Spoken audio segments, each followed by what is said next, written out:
Welcome to Radio Free Will. I'm your host, George McCullough, and this is a podcast for sovereign people. Sorry, folks, that we missed last week. Little story. We needed to get a new washer and dryer, and the folks came and the thing was all smashed. But and this goes with last week's show when we were talking about planned obsolescence. So hopefully the machines that were replaced, they must have been like 30 or 40 years old, but hopefully the new ones will last that long. And anyway, that's neither here nor there. Luckily, my wife has a little more patience than I do. With us today again is Michelle Mockers, artist, activist, and philosopher. Michelle, how are you doing today? Not too bad, George. Pleased to meet you again today. Did you miss the podcast? Yeah, of course. Yeah. I missed our talks too. I gotta just warn people, the next door neighbors are using the chainsaw. I don't know if you can hear it, but if you hear a little buzz in the background, that's what that is. So, Michelle, what's new in your life this week? Well, the question that you are going to ask me? Of course. Come on, George. We are getting into, are you all ready for winter? No, I sent that to something like 50 copies to Princeton University, the political the manifesto? The political department, and the Rutgers political department. And have they responded? Oh, no, not yet. They just have it today, or tomorrow. Not tomorrow is Sunday, but Monday. 50 copies is a lot. Yeah. What's it for, the students? No, I made a mistake in the beginning. So I have the graduate, there are about 20, 25 graduates, and the professors. And at Rutgers, I didn't have the time to do more than that, send only to the professors. Because people were professing politics. So I want to see how they are going to react, if they react, and how they are going to react. And I am absolutely ready for any type of reaction. And for our listeners out there, they can get a copy for themselves, too. Oh, yeah, absolutely. And how would they do that? They just as an address. The address? They can just ask, I will send it to them. At Michelle Mockers, one word, @gmail.com. Exactly, and I will send it to them. See, folks? So we're going to get into where we left off in our last show. We have been discussing the 5 or 9 general rules of how society should be run. Yeah. Right? And if folks want to chime in and give their comments, that would be great too. They can email agree or disagree, it would be very nice to have comments. Yeah, it would. They can leave comments. Well, certainly they can leave comments if they're watching on YouTube, or send to info@radiofreewill.org. Hopefully the website will be up and running soon, and we can perhaps showcase your comments, but we'll certainly discuss them. When we spoke last time, 2 weeks ago, we were on the 5th general rule, which was planned obsolescence. Right? Do you have any more comments on planned obsolescence? No, we start again to talk. I will repeat ourselves. Well, I will repeat myself, which is one of my tendencies. Sometimes I repeat myself. Before we get into the 6th general rule, do you have any comments on they're supposedly investigating Trump for impeachment charges? Any comments on that? You try to stay away from politics in general, right? I stay away, if you want, of politics in particular, specific politics. Of course, I cannot agree with Mr. Trump. I disagree with Mr. Trump. I can say it. For me, he's absolutely everything but a president. He's an illiterate, talking for himself, with a big mouth, big money, whatever you want. And I still cannot understand how he can be elected to represent the biggest country in the world. If he's that the biggest country in the world, forget it. Probably because he didn't have much competition, his Yeah. opponent. And if they throw him away, who will replace it? You know, it's a total mess that between Republicans and Democrats, you don't have a personality which is really fascinating. They're all fighting against each other, and that's all what you can see. Fighting against each other. Not fighting for America, fighting for their party and themselves, and no more than that. Yeah. Well, before the show, we were talking about there was a local candidate that asked for your support. We won't mention names, but you told him you could not support. No, I any cannot can- support. No, I cannot support because I cannot support his politics. It's a reason. I cannot support his politics. So I don't want to be, if you want, dishonest, supporting him for his politics when I disagree with that politics. So you don't support Republicans or Democrats even on a local level. No, absolutely not. They are Yeah. wrong. For me, they are wrong. They are talking about everything but the real problems. And the real problems. The real problems, there are several real problems. The real problem of the future, and there is where they are completely, some of them may be lacking complete, if you want, historical view of work, in fact, capitalism in the beginning of capitalism. The steam engine, the industrial revolution. The industrial revolution was a steam revolution, and we are going to another revolution which is already going on, which is the electronic revolution. But no one of our people, Democrat or Democrat, is addressing that problem, which is the problem number one for the future humanity. You know, we are going to play the Things to Come. Have you seen that old movie? Yeah. Things to It's come. a great movie. It's about that, you know, it's about the same thing. Things to come. The things to come is that we are already going. You can go nowhere and you cannot camouflage yourself. They say they know absolutely everything. Your telephone is yourself, for example. And it's impossible to stay today where somewhere you cannot be seen, you cannot be found everywhere. But what is much more important is that if you own the means of information, the means of even distraction, you know, all the means that express with the electronics. If you possess the electronics, you will possess the mind of all those who will listen to you. And that is the electronic revolution. But no one in the actual people in the American government is talking about that. They're not. They don't see it. Well, if America was set up like a corporation, right? The Constitution essentially sets up a form of government that operates like a corporation. It's going to think like a corporation, right? But you know, if you read the Constitution is only made to the government itself. How to create the government, how to support the government, how to change the government, what is all the government. It's nothing else. And I always say, at that time, people who were still themselves slavers, they were. So those people didn't see what was coming on.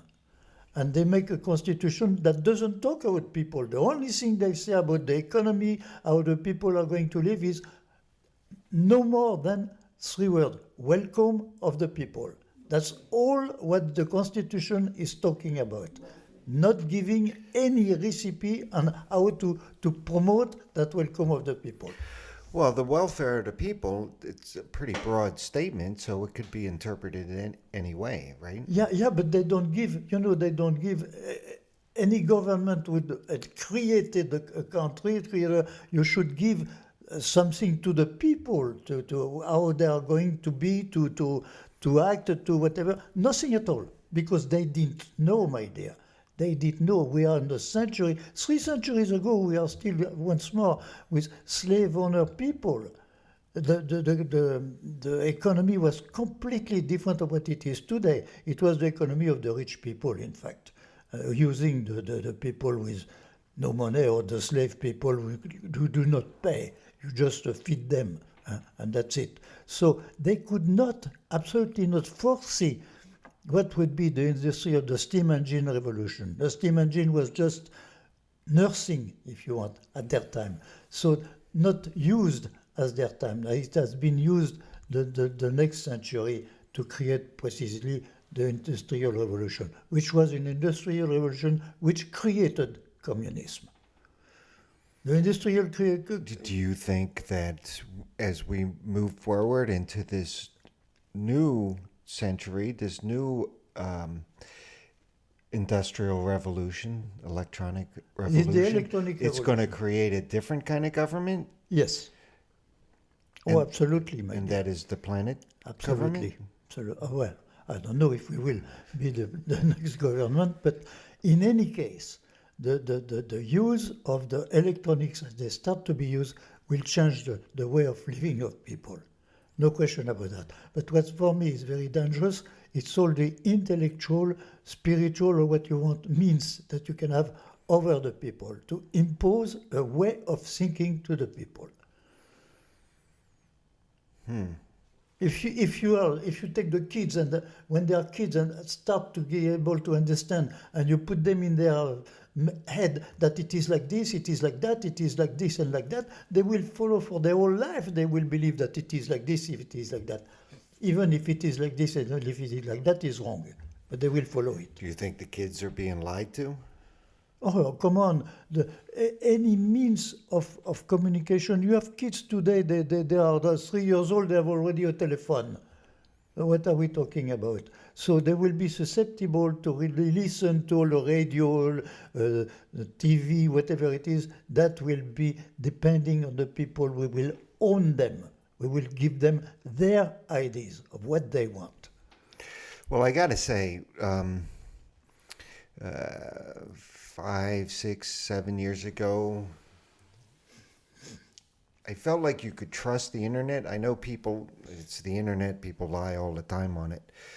But the companies that control the internet, the search companies and big media, it just all feels like they're all lying to me. That's just my gut feeling. You do a search and it doesn't seem like a valid search. I remember back in the day, you would do a search, you could get thousands of stuff. Yeah. But now it's all the same thing. Like you do a Google search, it's not what I'm particularly looking for. You have seen that we were supposed to talk to the next one. And do you remember what the next one was? About money or something like that. No, But precisely, if you go to Google or whatever it is, and you search about the story of 1929, the big crash. You get all the movies of the time because they were making photographs. You have a lot of things. You have a lot of the poor people, whatever. The whole story of what did happen on that Saturday, the Black Saturday, and after that the Black Monday, and especially the Black Tuesday. So they will tell you all that, the people this, the people that, they crashed, they did, but no one in internet give the idea of what the bank did just before that happens. Because the bank and the big banker act before. It's their doing that create that. It's never, you cannot find it on you think they did that on purpose? Basically, yes. And the purpose of that would be what? To control power? To control the people, to have the perfect control of the people. They own the people. And the American government was not rich before World War II. At World War II, the people were still in the condition they were after the crash. The big company, all that, it was still miserable. Because that was, in fact, the people who own America wanted. They didn't want the people to be the masters of America. They wanted to be the masters of America. But if you go to Google, you will never find that. You will never find the real story of what the bank and the big bankers did just before the crash. Why the crash himself? Why all of a sudden the crash? Yeah, it doesn't make sense to me that in an economy, you know, if you were farming, you could understand a crash. You don't get rain for a long time, you have a drought, your crops are going to crash. With money, I don't quite understand it. The wheeling and dealing, I don't, at least not to my mind, unless people are being crooked. Yeah, you know, the big thing of America is nothing else but banking. Everything depends on banking. Banking is everywhere in your life, every time of your life. You go to the bank for the money, you go to the bank to have a bank account, you want to buy a house, you go to the bank because you cannot pay the whole house you want to buy. You always go to, and they are organized. They're organized, and they organized, the first time that they organized was the Federal Reserve. Right. Federal Reserve was you cannot understand one thing. If you look today at the depths of America, America must give 12% to the reserve. 12% of the reserve. 12% of what is the reserve? The reserve has the gold and all that. The reserve has nothing at all, just printing machines. Right. Yeah. So, but why is the American government in debt of 12% of its debt is to the reserve? Why doesn't the government just print their own money? No, because no, because the reserve was done. The guys who organized the reserve done that to precisely organize the bank, have the banking at their will as they wanted the banking to be. You know, so everything goes by the reserve. But how is it possible that America, who is in debt of 12% for the reserve, who has no money? Can you explain that? And everybody accept that. Nobody is protesting against that. Come on. So the Federal Reserve Bank, where does the profits go? The Federal Reserve Bank. Where do the profits go? Do they go back to the people? Do they go to the government? Or No. We are the- in that everywhere, my dear. We are in that everywhere. So the money. So what happens is that, let's say, the government want $1 billion tomorrow morning. They need Okay. $1 billion. So they go to see the reserve. The reserve has no cash, no nothing, no money. So the reserve made a nice check of $1 billion and give that nice check of $1 billion to the prime minister, whoever, the president, whoever. So as soon as it is in the hands of the banks, it exists. It takes existence. It does not exist by itself. There is no money. But as soon as it's in the bank make it, consider it as real money and start to own you, to give you money on that, and that is the whole system. The Federal Reserve, the United States owns 12% of its debt to the Federal Reserve, which has not a damn cent. So how is it possible? And that, again, it goes back to my question: where do the profits go that the Federal Reserve makes? The Federal Reserve doesn't make any. I don't know if they make. They charge the United States. They charge an interest. So 2.5 interest on a check that has no background. The check is not on anything at all. They just make a check. As long as they have a paycheck, they can repay the check. They didn't even need to have a bank account. They just have to have a paycheck. And they make a check of $1 million that they give to the banks that will consider it as real money and will start to dispose to the banks and go like that, and you will end up to the people who will borrow money to build a house, to buy the automobile, to do business or whatever it is, and that one will give real money of work back to the bank. Right. Money is essentially a unit of labor, correct? Yeah. And if these people are just printing money, there's no unit of labor behind that. Yeah, but you need enough money for a lot of things, like the army, the country, the roads, the whatever it is. You need a lot of money. The government always needs a lot of money. So the government can borrow from.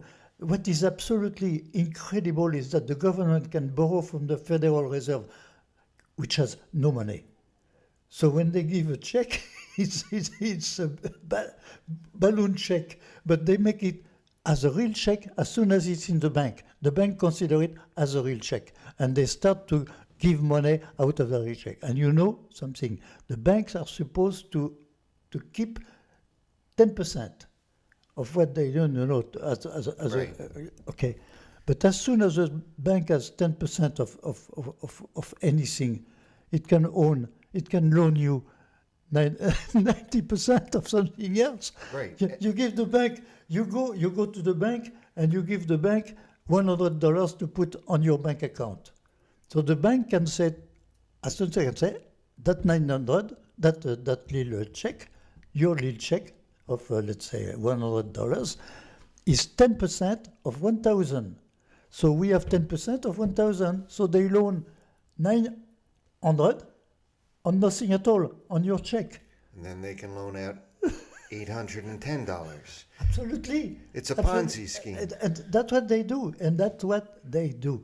Because the Federal Reserve, you know, the goal of the Federal Reserve was in fact to direct the banks, to have the banks on their you know, they want to control the banks, to organize the banks, to be the banks. They are not the banks giving the money, but they are giving the advice to all the banks. They are the Federal Reserve, intellectual Federal Reserve of all the banks. So they want to organize the banking system. And the crash, the big crash, was in fact nothing that the bank, I believe the bank doing something that they should not have done, or something that they did in purpose. And then that's when the Federal Reserve was set up, right after the crash. Yeah. No, the Federal So- Reserve was set up in before the crash. I don't think you'll be able to answer this question, but I'm going to pose it, maybe somebody listening. Does the Federal Reserve get taxed on their profits? I don't know of any profit I mean, of that that. would be a lot They of income never coming t- into they never talk of their profit. But they they are never making talk- a profit, right? They got to be. If they're charging an interest, they got to be making a profit. Profit on what? Well, since they never, they don't have the wealth to begin with. It's all make believe. It's But the Federal Reserve is not a bank. It's not at all a bank, my dear. The Federal Reserve is just advice to give. You know, it's the mind of the banks. They want to organize the banks. They want to have their hands on the banks. It was done by the biggest bankers, which at that time, not only that, those bankers were enemy at that time. The bank against the bankers. After the Federal Reserve, they were all together. We control all the So banks it's a of the world. monopoly, It's a monopoly, absolutely. a cartel. Yeah, it's a cartel. It's nothing else than a cartel. They're like mobsters. Yeah, exactly. It's a cartel of bankers. So, in the positive dialectic, you would get rid of the Federal Reserve. Of course. And You have how, to get. how would you operate a money system? Whether you would operate a money system, I don't know if you would.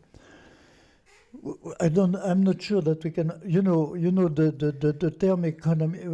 There is a joke about the term economy. The economy today is how you spend. No, Not how you save. not. Your grandmother was to say, economy is how you economize, how you save, how you don't. Today is the reverse. Economy is to spend as much as possible. So there is all that game beside that of inflation. Inflation things are but only superficially is because the dollar has less value than before the inflation. So you cannot get out of that, my dear. So if you want to have a economy, if you want, you have to have the people acting correctly, and eventually a banking system, if there is a banking system, which is an old banking system, not something after the reserve, because today life of the people is only governed by banks, nothing else. You are on the bank for everything, absolutely everything. Your automobile, your thing, your house, and worst of all, you say you want to build a house of $1 million, for example. You have $500,000, and you ask the bank for $500,000, and they will give you. You are a good customer. You have 500, and they will give you 500, and they will make you sign nicely, but at the end of it, a little signature. And with that little signature, if you cannot pay, the bank will recuperate your house. So they'll collect the other 500. Yes. So they collect that. So they have a house of $1 million for $500. And they did that. The crash, the last crash? The 2008? They did that. All the banks, you have seen all those houses, the recuperated by the bank or the agency or whatever it is, because they recuperate the house, but what you took with the house is loss for you. And that is their profit. Yeah, it's amazing. They collected like the banks in the real estate crash. The banks collected like 3 times. They gave out the loans, so they were collecting profits on that. The people foreclosed on their homes, so they collected the homes, and they collected money from the government to protect themselves from. Yeah, because failing. even when you pay 500,000, you have 500,000 a loan, but you pay on that loan. So even if you pay, And it was not even real money. No, it's all that is blah blah blah. It's a piece of paper. Wow. And do you see this system continuing? No, you have to. I'm sorry to say that, but you have to become to something much more simpler. We have to give something much simpler than that, and more honest, Well, I'm all and more for honest, simple stuff. and more honest than that. Because banks are basically, you can say that if you look at that, dishonest. Well, would you embrace a debit credit system? My dear, that will be the final thing. Has to be conceived by a group of people that will Maybe really. we should just have stones or feathers. Yeah, like in the That's- old times. Yeah. Here's a stone Here's for a you. stone. Yeah. You give me some blueberries. But here's we a- have to come to something much simpler than the system of banks today. The banks have to exist. Sure, they have to exist to allow you to do some operations, but in a much simpler and more honest, especially honest way. Because in fact, the Federal Reserve was done by bankers who had only in mind to keep all the banks on their control, and those banks will control you. Well, we're And recording. your money will come to the bank. They have no money here, but the fact that the money goes like that and that you travel, that money is real money at the bottom, and that the real money goes back like We're that. recording this in just outside of Princeton, New Jersey, and I think it was the one president from Princeton University that started the Federal Reserve, right? Woodrow Wilson. Yeah, but he was not. I think he was blackmailed into it, but It was 6 or 7 bankers, the greatest bankers of the time, if you want, which were in the Jekyll Island. And, Oh, and yeah, put yeah. that in the Jekyll Island, that was, And the idea is organize the control of the banks, organize the banks, the banks belong to the government. Well, there is hope because I got to say that I believe California, they just legalized public banks. So the public will be able to have their own banks. The government can, the local municipalities can set up their own. You got to remember, the only bank that didn't crash during that 2008 stuff was the Bank of South Dakota, which is publicly owned. Yeah. All the private ones. The crash, which is never, and you see that dishonesty, that intellectual dishonesty even of the Googles or things like that. You know, you go to watch that, the dishonesty not to tell the truth, not to tell what it was. You have a beautiful story, photograph of all the guys. You have seen that in the street, you know, thousands of people in the street, and even people who committed suicide, you know, because they lost absolutely everything. They threw their paper in the street, you know, which were, okay. So that is dishonest, and that has been more or less created by banks. But there is no explanation on that. It never said. It's never said publicly. It's just said the story of how it happened. It did happen that morning. That all of a sudden the crash went on, and the people started to sell. You don't know why.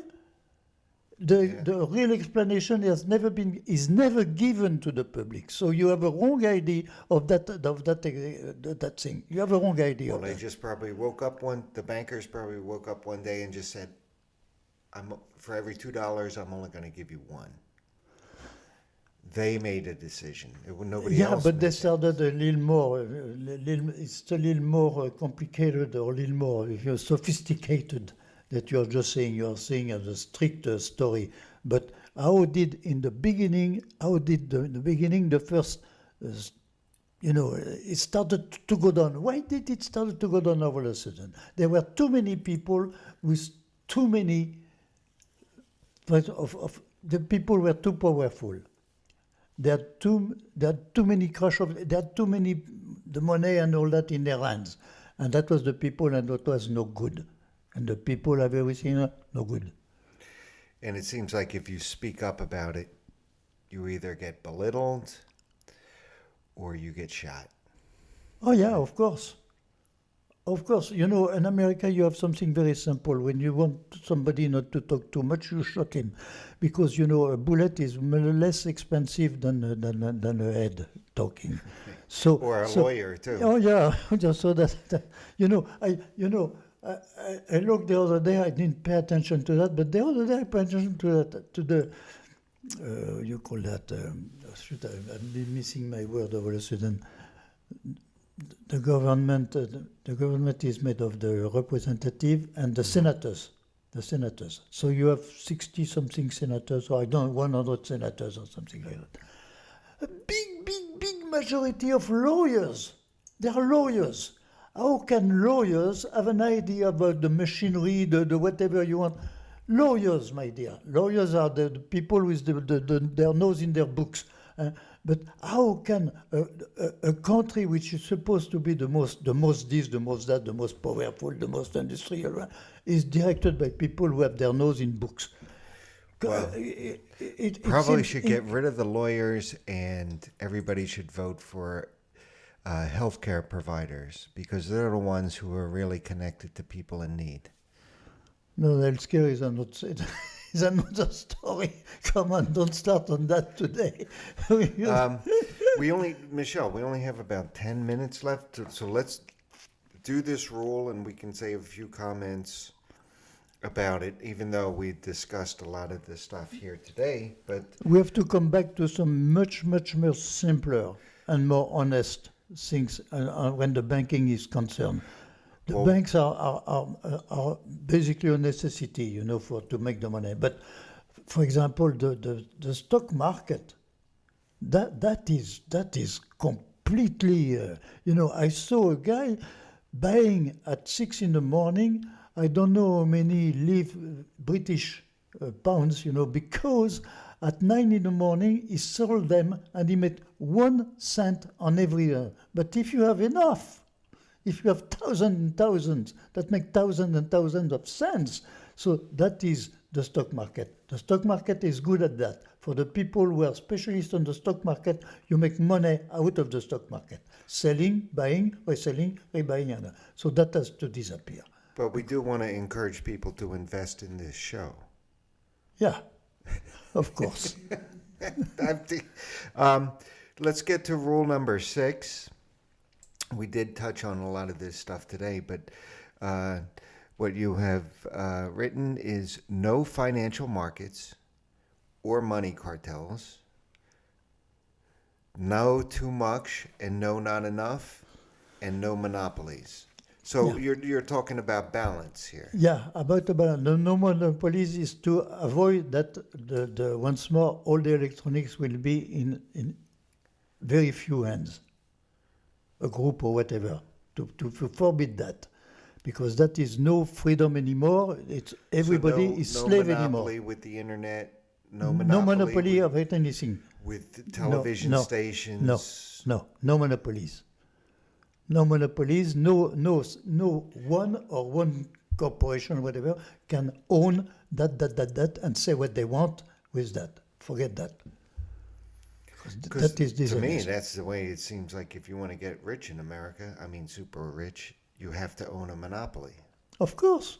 The problem is, the human problem is, when you look at that only why is the system which is like that some people can have so much money and some people are starving. You have a lot of kids even in America who are starving. We do not have enough to go to bed at night.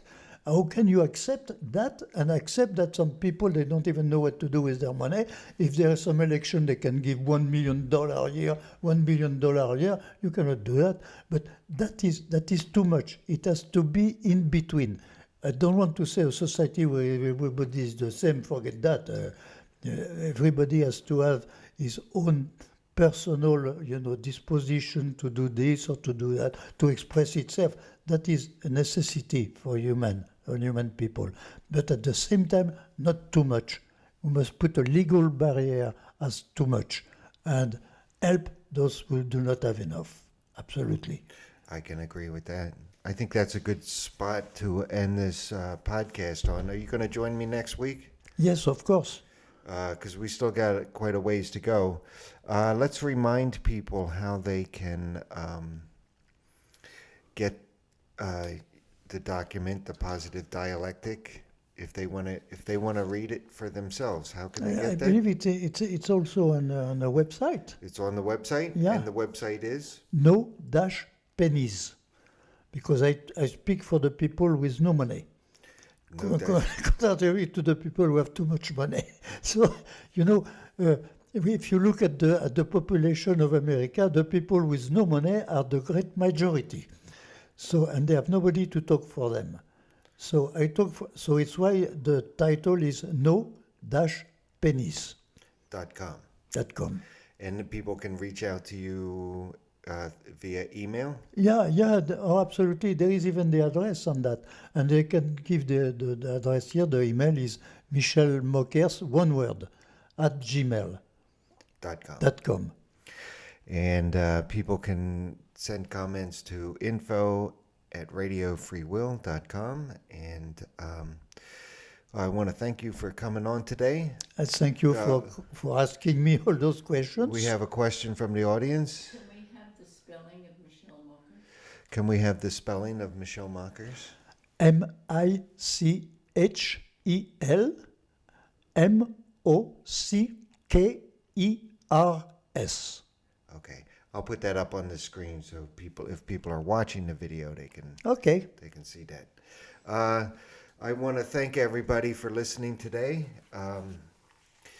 The station, the Radio Free Will, seems to be growing every week. We want people to subscribe and like the video and join us again next week.